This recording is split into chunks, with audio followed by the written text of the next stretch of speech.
18वीं लोकसभा के गठन के लिए देश में इलेक्शन का डंका बज चुका है। प्रधानमंत्री नरेंद्र मोदी अपने तीसरी टर्म के लिए पूरा जोर लगा रहे हैं, तो दूसरी तरफ विपक्षी दलों का गठबंधन अप्रत्यक्ष रूप से ही सही, लेकिन राहुल गांधी की अगुवाई में अपनी वापसी का इंतजार कर रहे हैं और उसके लिए कशमकश कर रहे हैं। सोशल मीडिया का दौर है, तो ऐसे में दोनों ही पक्षों के बीच में सोशल मीडिया पे भी वॉर जारी है। इस फोटो को गौर से देखिए। इस फोटो में दिखाया जा रहा है कि मोदी सरकार सरकारी एजेंसियों का और यहाँ तक कि इलेक्शन कमीशन का भी अपनी सत्ता में वापसी के लिए दुरुपयोग कर रही है। इस फोटो में इलेक्शन कमीशन के निष्पक्षता पर प्रश्न चिन्ह लगाया जा रहा है। ये फोटो वायरल की जा रही है देश के विपक्षी दलों द्वारा, लेकिन ये पहली बार नहीं है जब इलेक्शन कमीशन की निष्पक्षता पर सवाल उठे हैं। हमेशा से विपक्षी दलों द्वारा इलेक्शन कमीशन की निष्पक्षता पर सवाल उठाते जाते रहे हैं। वैसे एक दौर ऐसा भी था और सचमुच ऐसा था जब भारत सरकार के नेता इलेक्शन कमीशन और मॉडल कोड ऑफ कंडक्ट का मजाक बनाना एक फैशन समझते थे। लेकिन एक ऐसा नहीं है कि इलेक्शन कमीशन हमेशा संदेह के घेरे में ही रहे। इलेक्शन कमीशन का एक दौर ऐसा भी आया जब इलेक्शन कमीशन ईमानदारी, निष्पक्षता और अपने खरेपन के लिए जाना जाता था। वो एक ऐसा दौर भी था जब पक्ष हो या विपक्ष, हर राजनेता उस इलेक्शन कमीशन से परेशान था। वो दौर था टी.एन. शेषन का, जिनका पूरा नाम था तिरुनलय नारायण शेषन, देश के 10वें चुनाव आयुक्त, जिनसे पक्ष हो या विपक्ष सारे राजनेता थर्राते थे। वो कहते थे, मैं नाश्ते में राजनेताओं को खाता हूँ। और जब तक वो चुनाव आयुक्त के पद पे रहे तब तक सारे राजनेताओं के नाक में दम करते रहे, और जब वो रिटायर हुए तब कहीं जाकर भारतीय राजनीति के बड़े बड़े कद्दावर नेताओं ने चैन की सांस ली। आज हम बात करने जा रहे हैं भारत के चुनाव सुधार के और निष्पक्ष चुनावों में भागीदारी, चुनाव आयोग की योगदान के लिए सबसे ज़्यादा माने जाने वाले टी.एन. शेषन की। थोड़ा सा परिचय देते थे। टी.एन. शेषन 15 दिसंबर 1932 को पलक्कड़ के केरल गांव में पैदा हुए थे और 1955 बैच के आई.ए.एस. थे। सिवाय राजीव गांधी के, टी.एन. शेषन के किसी भी प्रधानमंत्री से कभी भी अच्छे रिश्ते नहीं रहे। राजीव गांधी के कार्यकाल में वो वन और पर्यावरण सचिव थे और उसके बाद उनको आंतरिक सुरक्षा सचिव भी बना दिया गया था। वो दो मंत्रालय के सचिव थे। उसके बाद राजीव गांधी की सरकार गई और वीपी सिंह की थोड़े टर्म की सरकार आई थी, 11 महीने की सरकार। उसमें वो कैबिनेट सचिव भी थे, लेकिन कैबिनेट सचिव होते हुए भी वीपी सिंह के साथ उसके बहुत अच्छे रिश्ते नहीं रहे।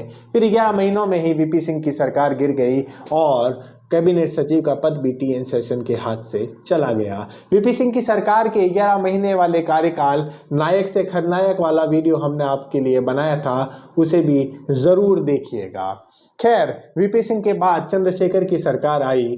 चंद्रशेखर की सरकार में वाणिज्य मंत्री थे डॉक्टर सुब्रमण्यम स्वामी, बीजेपी नेता डॉक्टर सुब्रमण्यम स्वामी के साथ भी टी.एन. शेषन के अच्छे रिश्ते थे। तो चंद्रशेखर ने सुब्रमण्यम स्वामी के हाथों 10 दिसंबर 1990 को एक लिफाफा टी.एन. शेषन के पास भेजा।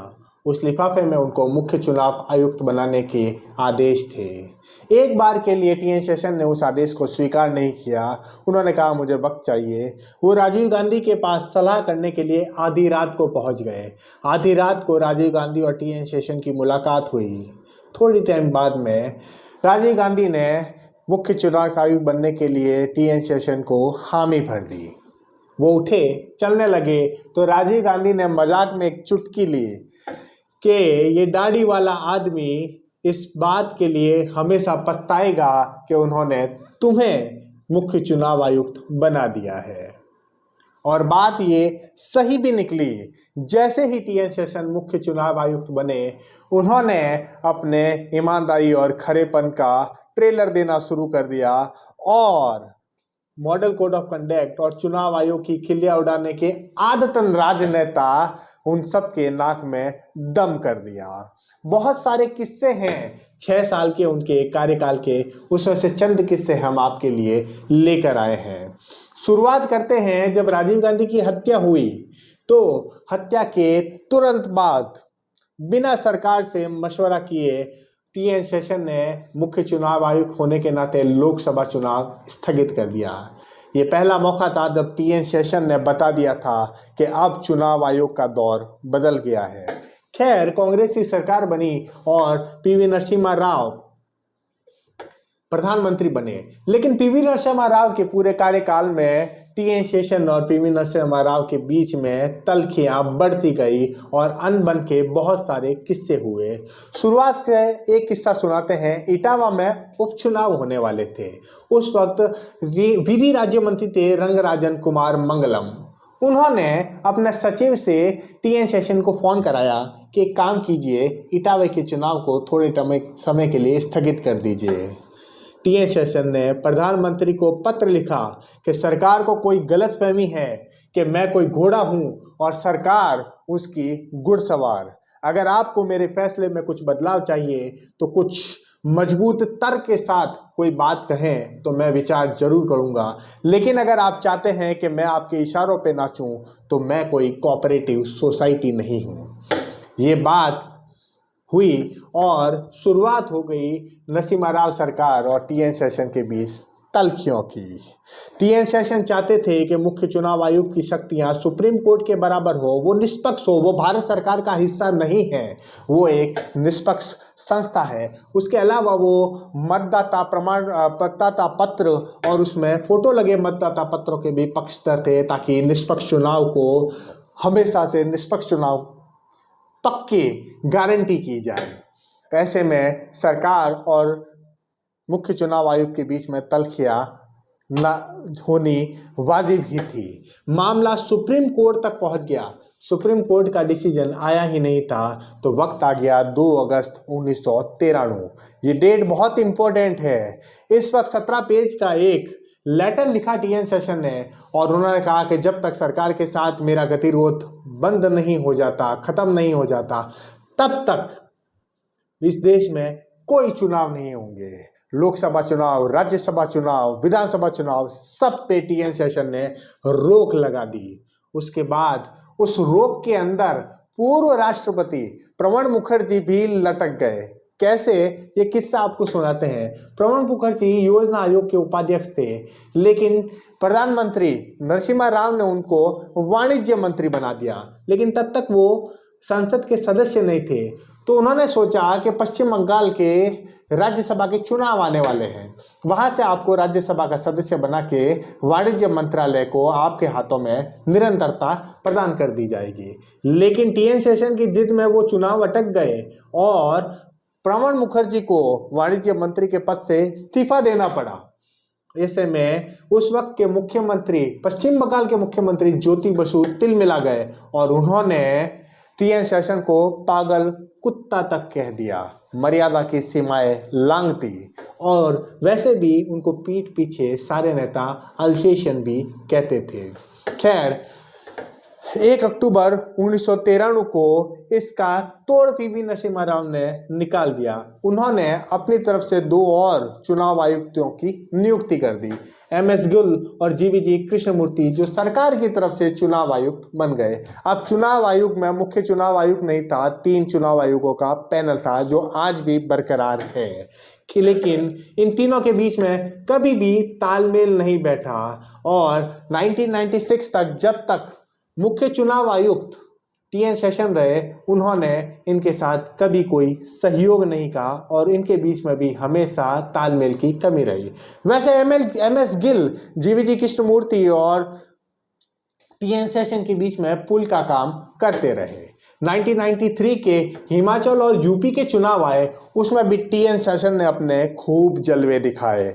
एक किस्सा सुनाते हैं आपको।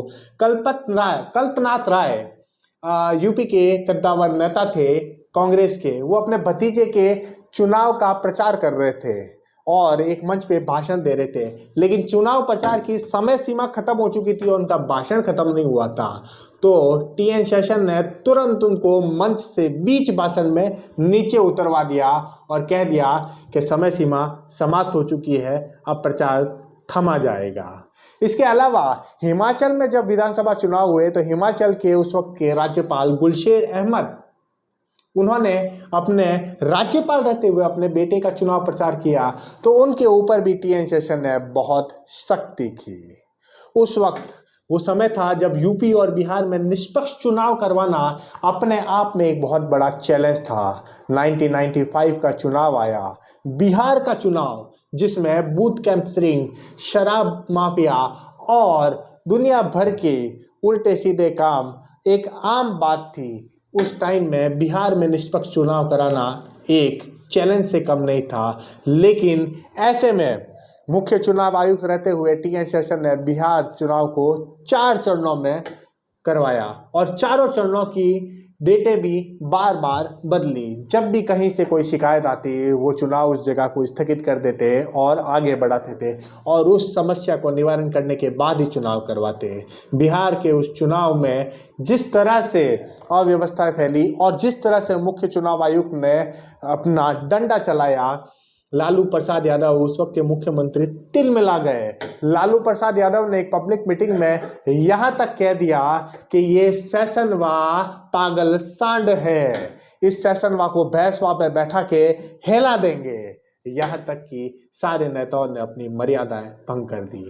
खैर 1996 11 दिसंबर तक, जब तक टीएन शेषन का कार्यकाल चला, तब तक राजनेता, सारे के सारे राजनेता टीएन शेषन से परेशान ही रहते थे।